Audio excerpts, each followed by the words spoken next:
Hello and welcome to this Council of Supply Chain Management Professionals, or CSCMP, event. I'm Len Pannett, past president of the CSCMP UK Roundtable, and today we're joined by Christopher Salmon, founder and CEO of clearBorder, who will be sharing his insights on the post-Brexit realities of transborder supply chains. Before we start, I'd like to say a little about CSCMP. With its origins going back to 1963, CSCMP is today the leading global body for supply chain professionals. It has a single mission statement to educate, connect, and develop supply chain management professionals the world over. This is done through networking with over 80 roundtables worldwide and hundreds of local, regional, and international events such as this one each year. It also runs research through supply chain studies with leading companies and academic institutions, and helps with career development and professional education, particularly through the SC Pro qualification. To find out more about CSCMP and maybe join the 9,000 supply chain professionals who are members today, go to cscmp.org. Now, turning to today's discussion. While the pace of disruption in supply chains globally shows no signs of abating, UK supply chains are having to adapt to the new realities post-Brexit, and this is shining a light on several issues. So I'm joined today by Christopher Salmon, who set up clearBorder in 2021 to help businesses optimize trade. He has a wide experience across trade and borders, working with businesses of all sizes and sectors, as well as being closely involved in government border modernisation programmes. Christopher oversaw the border during the UK's exit from the EU as a senior advisor to Michael Gove. He has experience across all aspects of border processes, from IT systems to business requirements and port infrastructure. He was raised on a farm in mid-Wales and has over 20 years' experience across government, business and politics at local and international level. Christopher, welcome. Would you like to say a little bit more about clearBorder before we dive into the conversation? Len, thank you. Very generous introduction. Yes, certainly. I mean, clearBorder, we help companies fix the challenges of cross-border supply chains. And as you kindly said in your introduction, we were set up about 3 years ago by me, but with the support of some other businesses and folk to help companies understand how to optimize their cross-border trade. So clients will tend to use us for a number of things, from strategy, really understanding how your trade trade strategy should work in a changing world, and we'll come on, I'm sure, a lot of the ways in which that world is changing. Trade management, where we'll work over some period of time, embed even with companies to help them increase their own capacity or even provide some of that capacity to manage trade. And finally, clients tend to use us for things like compliance. So we get an audit, making sure that you're ready and can respond to anything that comes up.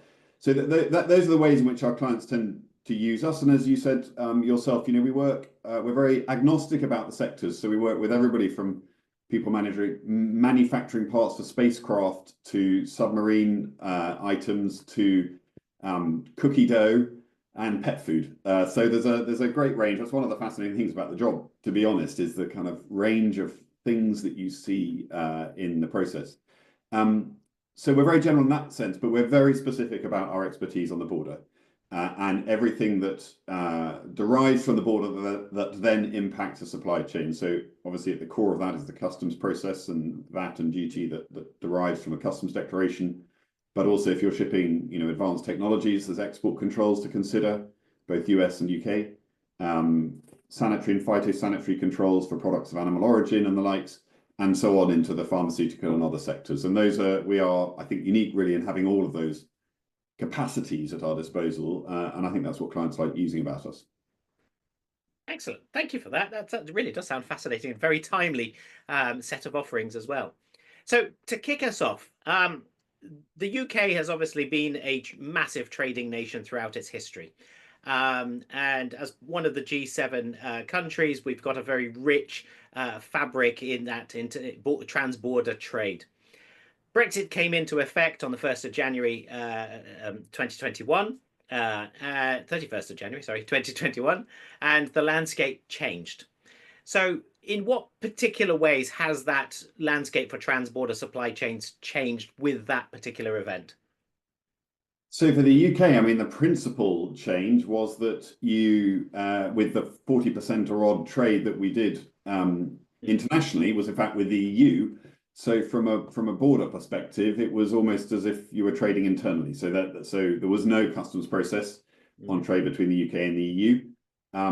There now is a customs process on trade between the UK and the EU. So every consignment would need a declaration in the way that it does if it's coming in from America or elsewhere. So the big impacts, I think, were felt by those, probably the biggest impacts by those businesses who only traded with the EU because they didn't have experience of the processes that were applied elsewhere.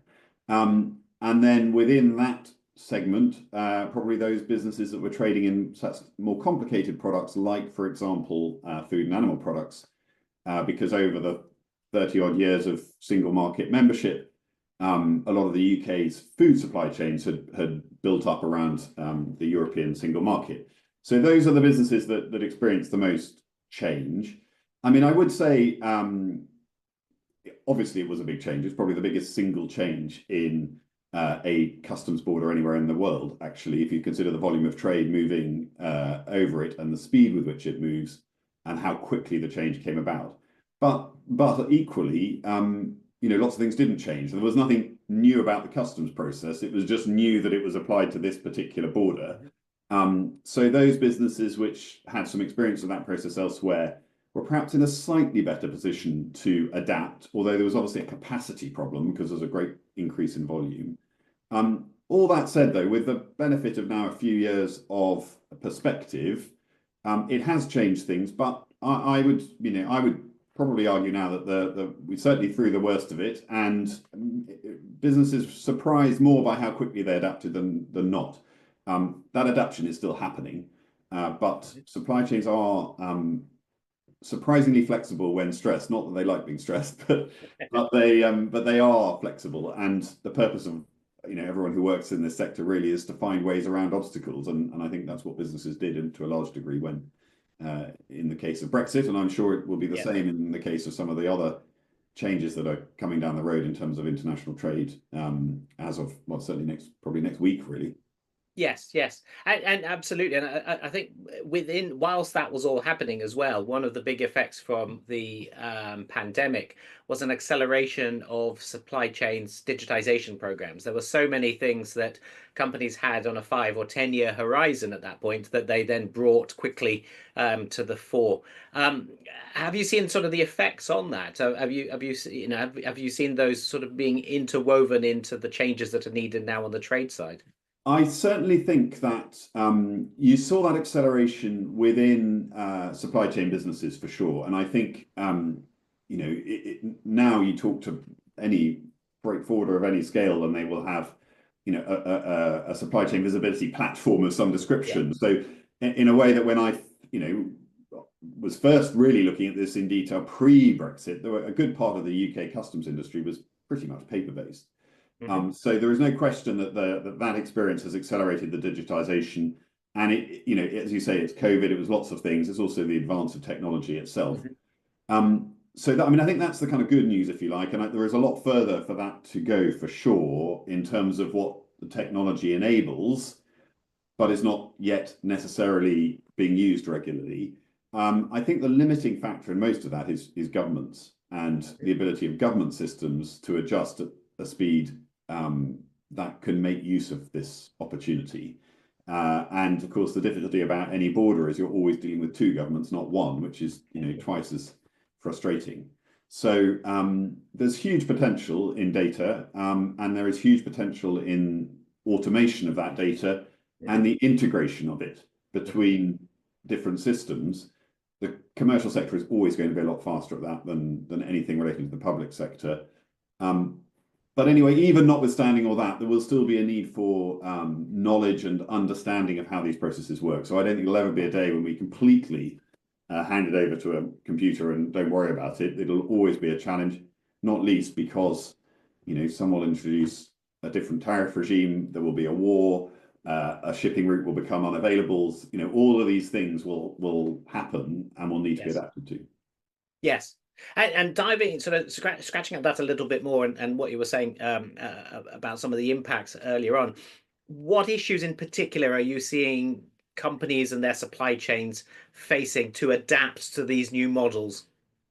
I mean, well, three words really: uncertainty, risk, and cost. Mhm. And what they all lead to one another. I mean, uncertainty produces risk, and risk generally adds cost to a supply chain. And I think, there was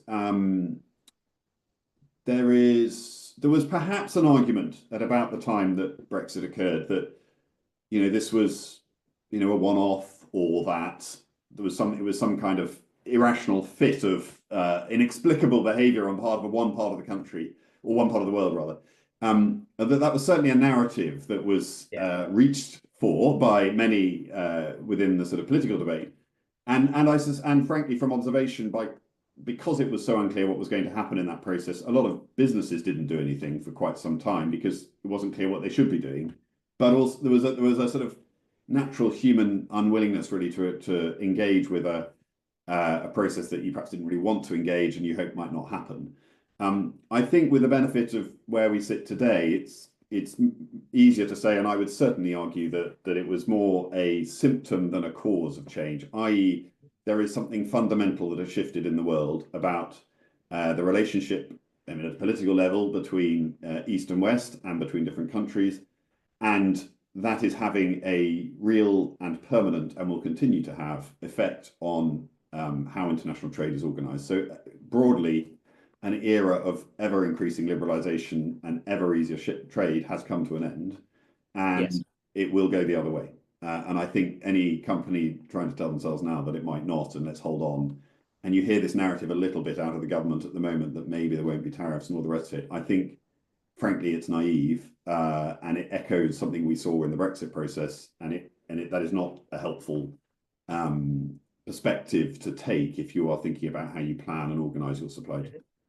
Yes, absolutely, and certainly that the pace of disruption has continued plenty. McKinsey a few years ago published a report looking at the impacts of supply chain disruptions and how often they're happening, and even just at the before the pandemic really was in full bore. We already saw that the periodicity between major supply chain disruptions was at the lowest it's been in peacetime, and the Yeah. effects of that over a 5-10 year period were, we're talking significant amounts of money, if not the entire company's existence. And that was back then. Certainly the pace of things has continued. We've seen everything from disruptions in the Red Sea. We've seen the fires that are going on in LA, and the effects of that haven't come through just yet. We're looking at key bottlenecks around the world, whether that's the Red Sea again or the Panama Canal, Yeah. potentially opening things up, which means there's a lot more mitigation and contingency planning going on to refocus supply chains closer to home. Before we even get into the unknown unknowns, there are already several legal and regulatory changes that Brexit stipulated that haven't yet come into effect, but will be coming into effect over the next 12, 18 months. How will those in particular affect supply chains? Well, to be honest, most of them have come into effect now. So that we're the tail end of the last thing to be implemented were if you like, the SPS controls. So this is the food and animal product controls, and this is all on the UK bound side. So the EU implemented everything on the inward to the EU side immediately. The UK deferred for various reasons of kind of wanting to ease the supply chain and all the rest of it.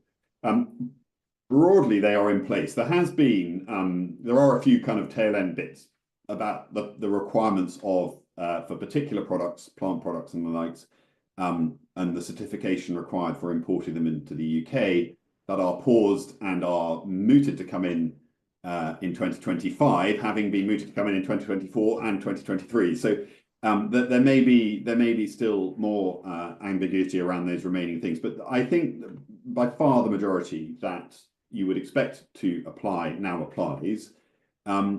There is, of course, so the bigger changes, I think, if we're looking into 2025 and beyond, in terms of new regulation or and new requirements at the border actually probably sit on the EU side, if we're looking at EU-UK trade. And that's in the form of things like the carbon border adjustment mechanism, deforestation regulation, and all the rest of it. So that those are not strictly customs related, but they're certainly supply chain related, and they're certainly policed at the border. Those are regulations that supply chain professionals are going to have to think about how they are managed, and will come with quite a hefty sort of compliance burden if implemented fully. There's a big if there. But in respect of the sort of post-Brexit element, we can go into all sorts of details about plant certificates if you like, but really, it's safest to think of those of having been largely concluded. The next thing on the EU-UK side is the what's it? I think it's a technical adjustment or whatever the right phrasing is of the trade and cooperation agreement, which I think the Labour government in the UK would like to see as being a relatively expansive adjustment, and I suspect the EU would like to see as being a bit of a technical improvement. But anyway, we'll see how that conversation, it's broadly a review and adjustment of that overarching agreement that will start being discussed this year for implementation next. There are a lot of politics, as you can imagine, tied up in how what progress is made on what fronts there. But they won't fundamentally change the nature of the relationship, which is the UK will still be outside the customs union, still outside the single market. And if it's going to give up, or if it's going to try and align in any way, there will be a price to be paid somewhere else. And that's what the negotiations will focus on. Yes. Given the experience that you've had working with organizations over the last few years, well, pretty much since founding, actually, clearBorder, what would your recommendations be? What should supply chain decision makers be doing differently, or start doing, or stop doing, to be in a better position for the next few years? I think prepare. And it's a difficult thing to say, well, how should I prepare if I don't quite know what's happening? But, the process of preparation, the creation of a plan is as important as the plan itself, if you know what I mean, because you start to look at. So I do think accommodating yourself to the new reality and recognizing the shifts in the world is sort of step one. Step two, what's the implication of that for my supply chain, my company, my business? Getting into that, preparing it, looking at, and that preparation could be a number of things. It's looking at your own systems and your own data and working out what we know about what we do and where. And then it's placing that understanding in the context of, well, what's the implication of that? So, let's take, Donald Trump will be president of the US next week. He's talking very seriously about tariffs in a way that no one's talked about tariffs since the 50s. I think, they're coming one way or another. And when they come, there will be all sorts of ripple effects. However they end up, in fact, being applied, there will be all sorts of ripple effects elsewhere. Either there's going to be retaliation, or there will be, countries will be forced to go alongside in order to, join a club and not be left out. And there will be there will be effects whether or not your supply chain touches the US. What you can do in that scenario, for example, is look at what you're trading, look at your customs data or your trade data, and then work out what the implication of different tariff regimes might be. And then once you know that, there are, as I'm sure many of your members will know, there are ways in which you can manage that duty liability if it's a duty main thing. And so the more you know about that before it happens, the better placed you are when it happens. I think the big mistake is to kind of sit tight, the ostrich strategy of put your head in the sand and hope it doesn't happen and deal with it when it does, sort of thing. I think that would be is a mistake at this stage in the game. Absolutely, and I think this is a lesson that we've seen in so many areas. You mentioned visibility as well, which is as part of that resilience regime, the culture change to embed resilience now in supply chains. We need scenario planning. We need to look at whether it's a really remote possibility or a staggering likely scenario, is actually model what the impacts of those would be and look at the effects, look at the mitigation effects that you can start bringing in now. The pace of digital transformation is already putting a light on so many areas. The quality of data, the origin of data, and its integrity is one of the basic building blocks that we need for everything. And certainly talking to quite a few of the supply chain CSMP members worldwide, one thing that the last few years has done is actually put a light on how bad that was in the first place.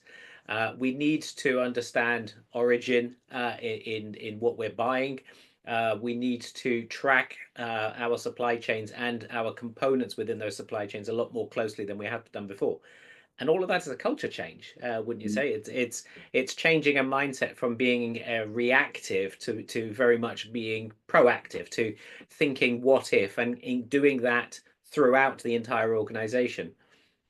Yes, yeah. I mean, absolutely. I mean, a lot of what we do for our clients now is, for example, looking at their customs data Mhm. and working out what are the implications of a different tariff regime, for example, or even if not even when you're looking at what might happen with a different tariff regime, understanding what liabilities they're carrying, because quite Yes. often, they will have been doing declarations will have been made by their forwarders, so they won't necessarily know what they are, and there'll be a misalignment between what the government thinks it knows about your trade and what, in fact, records you have. I mean, one of the advantages in the UK is you can get access to what used to be called MSS data and is now CDS data or something. But anyway, the fact that you can get that easily in the UK is very helpful for being able to understand and quite quickly analyse what potential liabilities are, Yeah. both in respect of the regime as it is now and what it might be if you were to be, if things were to change in terms of tariffs, for example. So that scenario planning is definitely something that I would urge on anybody thinking about how this happens. The first thing is to acknowledge the change. The second thing is to say, right, well, what do we know? And then out of that, you'll then identify what you don't know, and that's where you can start getting into some, modeling that helps you frame your thinking and prepare for what's coming. Yes, yes. You said earlier on in the conversation that the companies that had already been trading internationally, really Brexit was just another step on their journey. They've essentially stepping into doing with the member states of the EU pretty much what they were doing with other countries worldwide.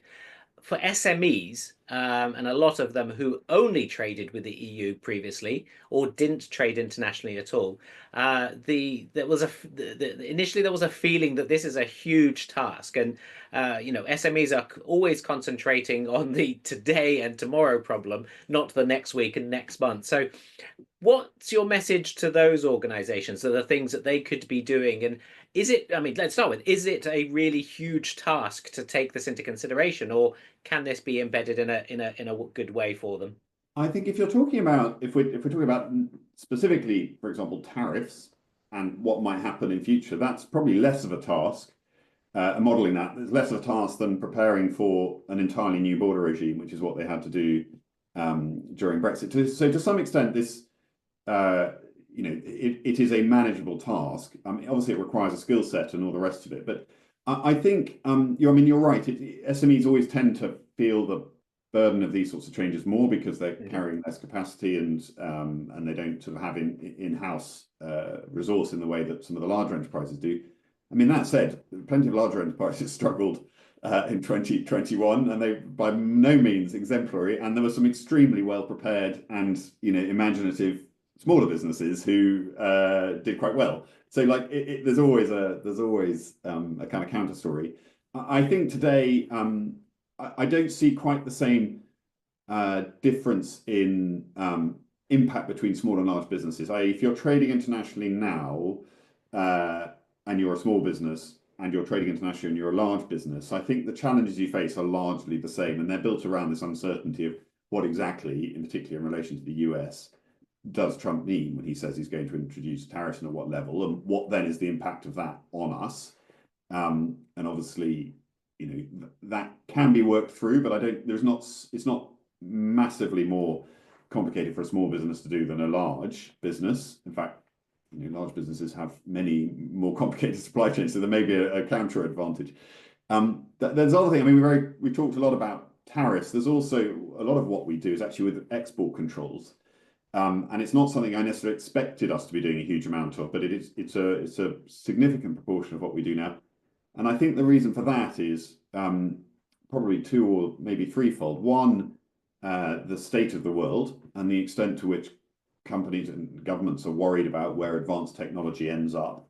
Mhm. Two, the speed of advance of that technology and its availability. So, really highly advanced technologies are now very widely available and developed in quite small businesses. And they have all sorts of uses. I mean, a drone can fly medicines around, but it can fire a missile, and all that kind of stuff. And likewise with software. So I think those two things are a big factor in why export controls and the need to meet them are a big thing for us. And actually, the final thing really is that they are complicated, and understanding them properly, particularly if you have US content, is a real challenge. But there are many, many very successful small businesses in defense supply chains, for example, that need to handle it. Yes, and picking up that point about not necessarily having the knowledge already, where can organizations go to find out more, to stay on top of the latest news, and to get support to be able to address those concerns? Well, they can come to us for sure, and that's a good part of why people do end up approaching us, and we can we do everything from as I say, sort of trade strategy to providing trade management capacity and horizon scanning for these sorts of issues, supporting companies through their transitions. So, I mean, that's absolutely the case. And like you, we hold webinars and the likes. I mean, membership of organizations like CSCMP is a good way. All these places where you can exchange information and pick up tidbits from your friends and colleagues and other members and things are important. Government websites are useful to an extent. They're not always that digestible, and you might need to spend more time than you want reading them to really understand them. But there's other membership organisations around. I think the question really is, what do you need? If you want sort of general awareness, then signing up to lots of news feeds is probably a good one. I think if you have a specific product going to a specific place and some specific business related issues, probably the best thing is to talk to someone who is a specialist, and it's more cost effective, frankly, and you'll be quicker to get your answer than trying to work it out yourself. Excellent. Well, that brings us to the end of today's chat. Before I open the call to questions, I'd like to say thank you very much to Christopher for such an insightful look into trade dynamics and what to do about it. To find out more about CSCMP, visit cscmp.org, and we hope to see you at future events. Thank you very much.